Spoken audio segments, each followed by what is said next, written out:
this, oh boy, this woman is doing so many mental gymnastics to try to justify why she feels white men and, as in her words, educated black women should be together. I want y'all to hear that.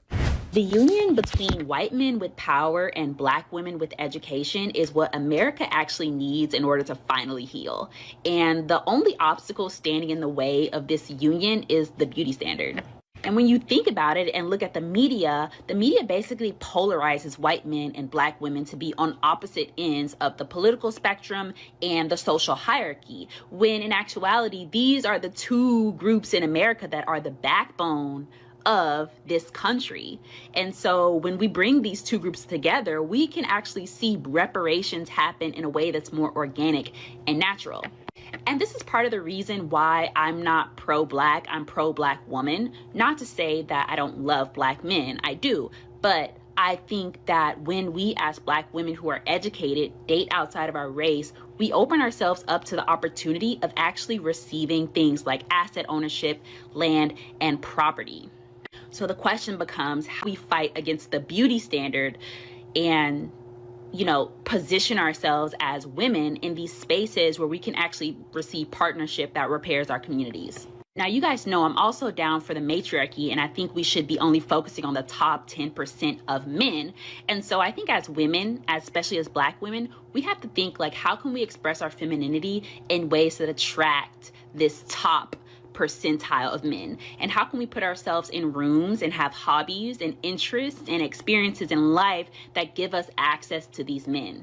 Because you having a life insurance policy on a top 10% man and that person dying and passing down their wealth to you and you being able to ascertain land and give back to universities and become a philanthropist and do repair is what could happen in one generation if we put our minds to it. And while I think the black race as a whole can experience its own life and vitality, I think us as black women have to think more strategically about who we're partnering with and not be married to this idea that pro-black nation is the only way.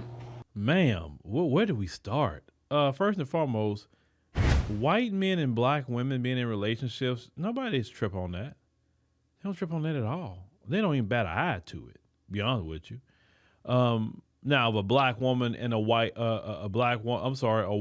woman and a black man, if they're in a relationship, everybody looking crazy at them, right? That's called about the black man. He's called sellout. He couldn't find a black woman. People staring at him when he's walking down the street. Same thing for the white woman. She's called mud shark. She's called coal burner and all kind of other names. So I would say black men and white women relationships are extremely ridiculed to the point that's why that union has the highest divorce rate, because it has the most societal pressure from the outside about that relationship. White men and black women their unions do not have societal pressure like that, like it would the other way around. That's just number one. Number two, you mentioned reparations. Most white men don't support reparations. So I don't know what you're talking about when it comes to anything related reparation. You say you're pro-black woman. What does that even mean? Because you wouldn't have a black woman without the black man. You wouldn't have a black man without the black woman.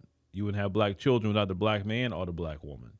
So how you can be? You can be whatever you want to be, but I'm just saying that don't make sense. You're not pro-black woman because there's a lot of black women in society that's dealing with a lot of men who are anti-black and cause them so many problems from that community that you want to lay up with. Now, if you want to lay up with them, that's your business. I would never stand in the way of what you think you need to do.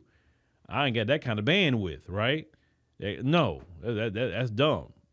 But just say you want to be with a white man, be with one, and just live your life. You ain't got to try to get other people on board to agree and justify it. And then, like, you say that that union between white men and black women are upholding the country. Where?